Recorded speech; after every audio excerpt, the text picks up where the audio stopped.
So hello guys, so update sa ating isda, no? So bali ang grabing ginaw dito guys. Ulan kanina, tapos pakain tayo konti-konti lang para sa ating mga isda kasi maginaw. Yan, kainin tayo dito sa ating breeder na marble. Yan, so dito din guys, kain din natin to. Tapos yung ating mga gapi, yan,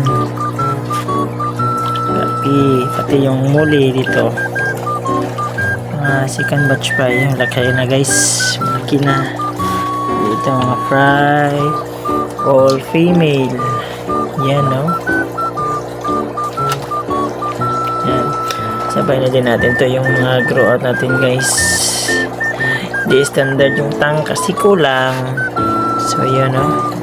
Grabe ba yung ating full white, konti lang. Tapos yung grow out natin,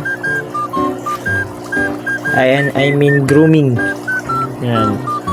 Tapos yung RDSS, yun. Yan ang ating ribbon na black Moscow. Siyempre yung ating cauliflower, yan. Yung ating HB white albino yung male guys, yan. So siyempre guys, di natin kalimutan yung ating mga koi tsaka tilapia. Yan, grabe oh.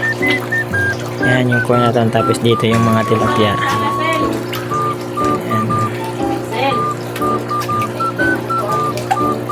grabe yung lalaki nila guys oh.